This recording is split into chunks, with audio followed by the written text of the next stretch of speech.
வணக்கம். Welcome to SK's kitchen world. இன்னைக்கு குழந்தைங்களுக்கு பிடிச்சமான ரைஸ் ஒன்று பண்ண போகிறோம். அது என்னன்னா முட்டை ரைஸ். வாங்க முட்டை ரைஸ் எப்படி செய்யலாம் பார்க்கலாம். முட்டை சாதத்துக்கு தேவையான பொருட்கள்லாம் பார்த்துடலாம். நான் ஆழாக்கு பிரியாணி அரிசி எடுத்து வச்சுருக்கேன். அதை நல்லா உதிரி உதிரியாக வெடித்து ஆற வச்சு வச்சுருக்கேன். ஒரு 3 பெரிய வெங்காயம் பொடியாக நறுக்கி வச்சுருக்கலாம். ஒரு 4 முட்டை, 1 ஸ்பூன் மிளகுத்தூள், 3 பச்சை மிளகா இந்த மாதிரி சைஸில் கட் பண்ணி வச்சுக்கோங்க, நல்லாயிருக்கும் பார்க்குறதுக்கு. தேவையான அளவு உப்பு, கடைசியாக பொடியாக நறுக்குன கொத்தமல்லி. வாங்க இப்போ முட்டை சாதம் எப்படி செய்யறதுன்னு பார்க்கலாம்.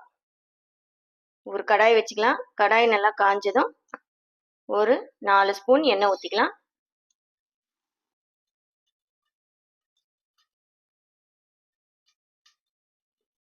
எண்ணெய் நல்லா காஞ்சிச்சு. அதில் 1/2 ஸ்பூன் கடுகு,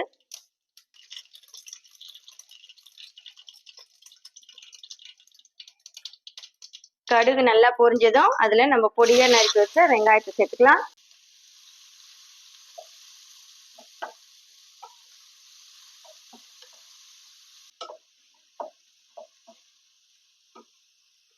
வெங்காயத்து கூடவே பொடியாக நறுக்கின பச்சை மிளகாயும் சேர்த்து வதக்கிக்கலாம்.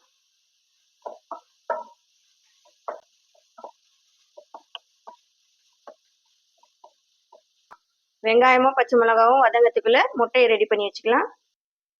முட்டையை நல்லா பீட் பண்ணி வச்சுக்கலாம். அதுக்காக கொஞ்சமாக மஞ்சத்தூள், 4 முட்டைக்கு தேவையான அளவு உப்பு,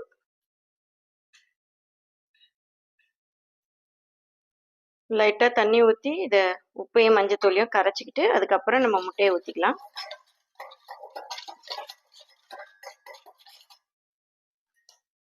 இப்போ இதில் 4 முட்டையை உடச்சி ஊற்றிக்கலாம்.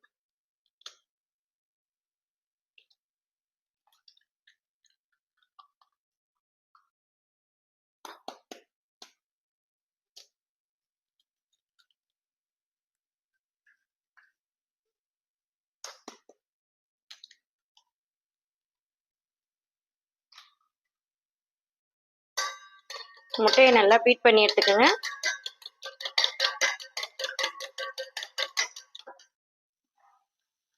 வெங்காயமும் பச்சை மிளகாவும் நல்லா வதங்கிடுச்சு. இது கூடவே நம்ம பீட் பண்ணி வச்ச 4 முட்டையை சேர்த்துக்கலாம்.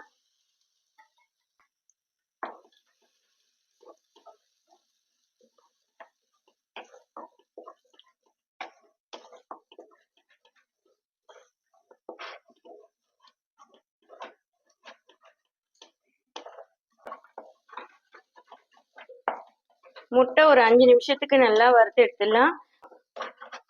முட்டை பொடி மாஸ்க்கு செய்வோம் இல்லையா, அது மாதிரி நல்லா முட்டையை நல்லா பொடியாக நறுக்கி விட்டுருங்க. இப்போ இது கூடவே நம்ம வெடிச்சு ஆற வச்ச பிரியாணி அரிசி சேர்த்துக்கலாம். நல்லா கலரி விட்டுடலாம்.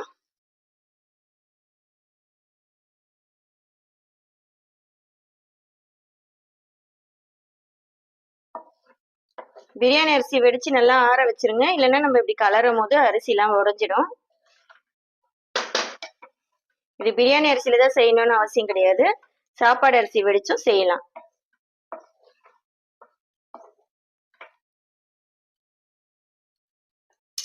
இப்போ இது கூடவே சாப்பாட்டுக்கு தேவையான உப்பு சேர்த்துக்கலாம். முதல்ல நம்ம உப்பு போட்டது முட்டைக்கு தான், இது அரிசிக்கு.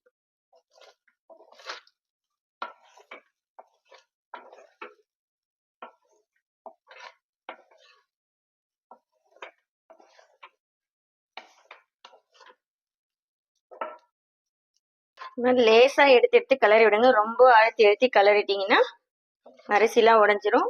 அதுவும் ஸ்டவ் சிம்மில் வச்சே கிளறி விடுங்க. இப்போ 1 ஸ்பூன் மிளகு தூள் எடுத்து வச்சேன் இல்லையா, அதை போட்டுடலாம்.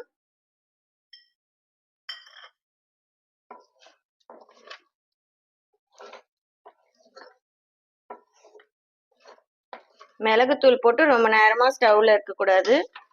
ஒரு நிமிஷம் கழிச்சு, ஒரே நிமிஷம் இல்லை 1/2 நிமிஷத்துல ஆஃப் பண்ணிடலாம். அப்பதான் அந்த மிளகுத்தூளோட ஃப்ளேவர் அந்த ரைஸ்ல அப்படியே இருக்கும்.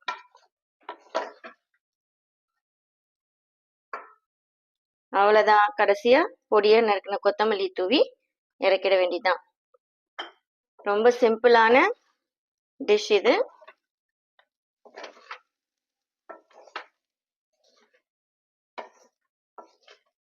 நம்மளுக்கு டைம் இல்லை, பசங்களுக்கு டைம் ஆயிடுச்சு ஸ்கூலுக்கு அப்படின்னும் போது இந்த டிஷ்ஷை செஞ்சு கொடுத்து அனுப்பிச்சிடலாம். ரொம்ப ஈஸியாக 10 நிமிஷத்துல செய்யக்கூடிய ரெசிபி. அவ்வளோதான், ஸ்டவ் ஆஃப் பண்ணிடுங்க. அவ்வளோதான், ரொம்ப சிம்பிளாக கம கமன்னு முட்டை சாதம் ரெடி ஆயிடுச்சு. இதே மாதிரி உங்கள் வீட்டில் செஞ்சு பார்த்துட்டு எப்படி இருக்குன்னு கமெண்ட் பாக்ஸில் கமெண்ட் பண்ணுங்க.